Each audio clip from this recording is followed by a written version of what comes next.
What did they do as they crucified Jesus? Let's look at Matthew 27. The soldiers gave Jesus wine mixed with bitter gall, but when he tasted it, he refused to drink it. After they'd nailed him to the cross, the soldiers gambled for his clothes by throwing dice. Then they sat around and kept guard as he hung there. A sign was fastened above Jesus' head, announcing the charge against him. It read, "This is Jesus, the King of the Jews." 2 revolutionaries were crucified with him, one on his right and one on his left. What did passers-by, religious leaders, and robbers say? Those who passed by blasphemed him, wagging their heads and saying, "You who destroy the temple and build it in 3 days, save yourself. If you're the Son of God, come down from the cross." Likewise, the chief priests also mocking with the scribes, the Pharisees, and the elders said, "He saved others, but he can't save himself. If he is the King of Israel, let him come down from the cross now, and we'll believe in him. He trusts in God.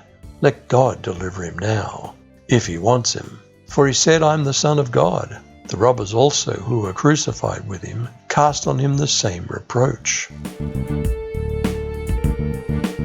What happened as Jesus died? From noon until 3 in the afternoon, the whole earth was dark. At about 3, Jesus cried out with a loud shout, "Eli, Eli, lama sabachthani," which means, my God, why have you left me?" After hearing him, some standing there said, "He's calling Elijah." One of them ran over, took a sponge full of vinegar, and put it on a pole. He offered it to Jesus to drink. But the rest of them said, "Let's see if Elijah will come and save him."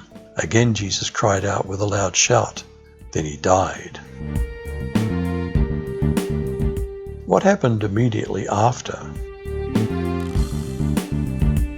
At once the curtain in the temple was torn in 2 from top to bottom. The earth shook and rocks split apart. Graves were opened, and many of God's people were raised to life. They left their graves, and after Jesus had risen to life, they went into the holy city, where they were seen by many people. The officer and the soldiers guarding Jesus felt the earthquake and saw everything else that had happened. They were frightened and said, "This man really was God's Son." Who else was there?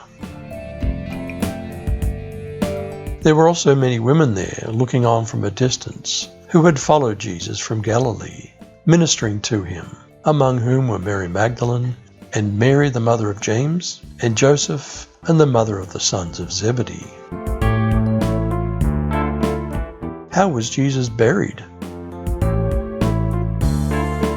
When it was evening, a rich man from Arimathea named Joseph came, who himself had also become a disciple of Jesus. He approached Pilate and asked for Jesus' body. Then Pilate ordered that it be released. So Joseph took the body, wrapped it in clean, fine linen, and placed it in his new tomb, which he'd cut into the rock.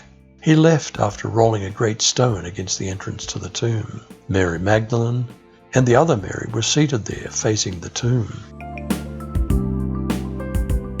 Were the religious leaders afraid of the resurrection? Now the next day, that followed the day of preparation, the chief priests and Pharisees came together unto Pilate, saying, "Sir, we remember that deceiver said, while I was yet alive, after 3 days I'll rise again. Command therefore that the sepulchre be made sure until the 3rd day, lest his disciples come by night and steal him away, and say to the people, he's risen from the dead. So the last error shall be worse than the first." What did Pilate say? Pilate said to them, "You have a guard. Go, make it as secure as you know how." And they went and made the tomb secure with the guard, sealing the stone.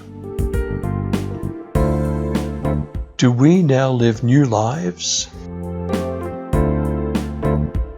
Or have you forgotten that when we were joined with Christ Jesus in baptism, we joined him in his death?